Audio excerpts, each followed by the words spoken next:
Hi, Year 4. I'm going to read the next chapter of our book. I hope you enjoyed the chapter that Mrs. Saunderson read yesterday. Okay, chapter 4. Suddenly she found herself being gently shaken.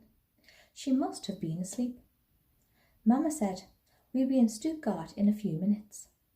Anna sleepily put on her coat, and soon she and Max were sitting on the luggage at the entrance of Stuttgart station, while Mamma went to get a taxi. The rain was still pelting down, drumming on the station roof and falling like a shiny curtain between them and the dark square in the front of them. It was cold. At last Mamma came back. "What a place!" she cried. "They've got some sort of strike on, something to do with the elections, and there are no taxis. But you see that blue sign over there? On the opposite side of the square there was a bluish gleam among the wet. That's a hotel," Mamma said. "We'll just take what we need for the night and make a dash for it." With the bulk of the luggage safely deposited, they struggled across the ill-lit square. The case Anna was carrying kept banging against her leg, and the rain was so heavy that she could hardly see. Once she missed her footing and stepped into a deep puddle so that her feet were soaked. But at last they were in the dry. Mamma booked rooms for them, and then she and Max had something to eat. Anna was too tired. She went straight to bed and to sleep. In the morning they got up while it was still dark. "We'll soon see Papa," said Anna as they ate their breakfast in the dimly lit dining room. Nobody else was up yet, and the sleepy-eyed waiter seemed to grudge them the stale rolls and coffee which he banged down in front of them. Mamma waited until he had gone back to the kitchen. Then she said, "Before we get to Zurich and see Papa, we have to cross the frontier between Germany and Switzerland."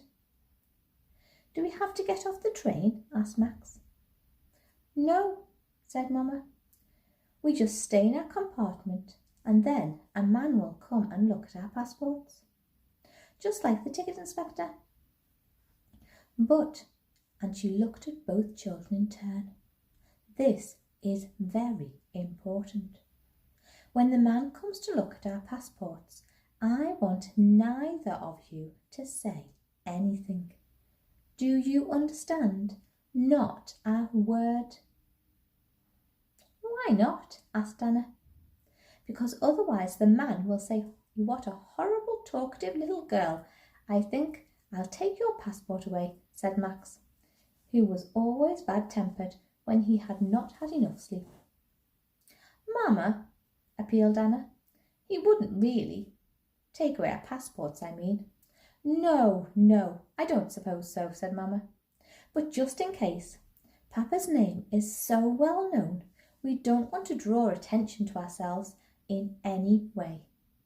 So when the man comes, not a word. Remember, not a single solitary word." Anna promised to remember. The rain had stopped at last, and it was quite easy walking back across the square to the station. The sky was just beginning to brighten, and now Anna could see that there were election posters everywhere. 2 or 3 people were standing outside a place called marked polling station, waiting for it to open. She wondered if they were going to vote, and for whom.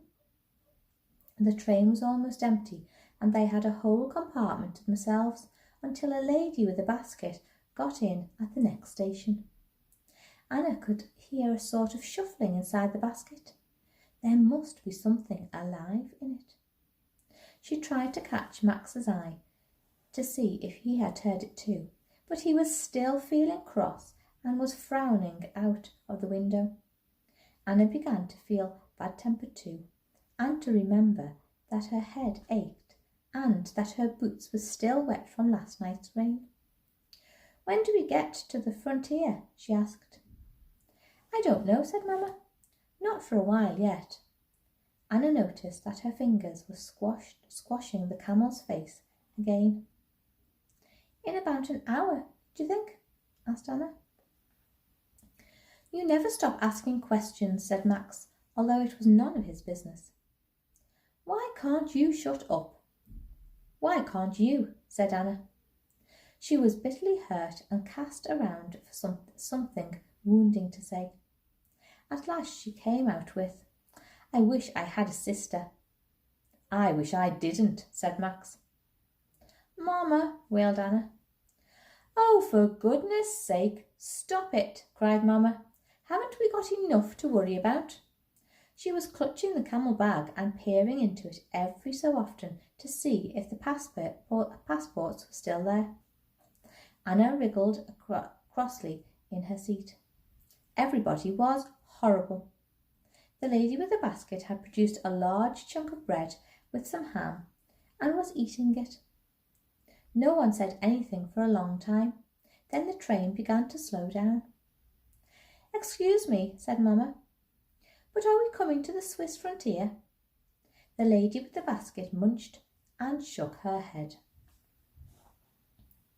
There, you see, said Anna to Max. Mamma is asking questions too. Max did not even bother to answer, but rolled his eyes up to heaven. Anna wanted to kick him, but Mamma would have noticed. The train stopped and started again, stopped and started again. Each time Mamma asked if it was the frontier, and each time the lady with the basket shook her head. At last, when the train slowed down yet again at the sight of a cluster of buildings, the lady with the basket said, I dare say we're coming to it now. They waited in silence while the train stood in the station. Anna could hear voices and the doors of other compartments opening and shutting. Then footsteps in the corridor. Then the door of their own compartment slid open and the passport inspector came in. He had a uniform rather like a ticket inspector and a large brown moustache. He looked at the passport of the lady with the basket, nodded, stamped it with a little rubber stamp and gave it back to her. Then he turned to Mamma. Mamma handed him the passports and smiled. But the hand with which she was holding her handbag was squeezing the camel into terrible contortions. The man examined the passports. Then he looked at Mamma to see if it was the same face on the passport photograph, then at Max, and then at Anna. Then he got out his rubber stamp. Then he remembered something and looked at the passport again. Then at last he stamped them and gave them back to Mamma. Pleasant journey, he said, as he opened the door of the compartment. Nothing had happened. Max had frightened her all for nothing. There, you see, cried Anna, but Mamma gave her such a look that she stopped. The passport inspector closed the door behind him. We are still in Germany, said Mamma. Anna could feel herself blushing scarlet. Mamma put the passports back in the bag. There was silence. Anna could hear whatever it was scuffling in the basket. The lady munching another piece of bread and ham. Doors opening and shutting further and further along the train. It seemed to last forever. Then the train started rolling a few hundred yards and stopped again. More opening and shutting of doors, this time more quickly. Voices saying, Customs, anything to declare? A different man came into the compartment. Mamma and the lady both said they had nothing to declare, and he made a mark with chalk on all their luggage, even on the lady's basket. Another wait, then a whistle, and at last they started again. This time the train gathered speed and went on chugging steadily through the countryside. After a long time, Anna asked, Are we in Switzerland yet? I think so. I'm not sure, said Mamma. The lady with the basket stopped chewing. Oh, yes, she said comfortably. This is Switzerland. We're in Switzerland now. This is my country. It was marvellous. Switzerland, said Anna. We're really in Switzerland. About time too, said Max, and grinned. Mamma put the camel bag down on the seat beside her and smiled and smiled. Well, she said, well, we'll soon be with Papa. Anna suddenly felt quite silly and light-headed. She wanted to do or say something extraordinary and exciting, but could think of nothing at all. So she turned to the Swiss lady and said, "Excuse me, but what have you got in that basket?" "That's my mogger," said the lady in her soft country voice. For some reason this was terribly funny. Anna, biting back her laughter, glanced at Max and found that he, too, was almost in convulsions. What's a mogger?" she asked as the lady folded back the lid of the basket, and before anyone could answer, there was a screech of "Moo!" and the head of a scruffy black tomcat appeared out of the opening. At this, Anna and Max could contain themselves no longer. They fell about with laughter. He answered, "You," gasped at Max. "You said, 'What's a mogger?' And he said, 'Me,'" screamed Anna. "Children, children," said Mamma. But it was no good. They could not stop laughing. They laughed at everything they saw, all the way to Zurich. Mamma apologized to the lady, but she said she didn't mind. She knew high spirits when she saw them. Any time they looked like flagging, Max only had to say, "What's a mogger?" and Anna cried, "Me!" and they were off again. They were still laughing on the platform in Zurich when they were looking for Papa. Anna saw him first. He was standing by a bookstall.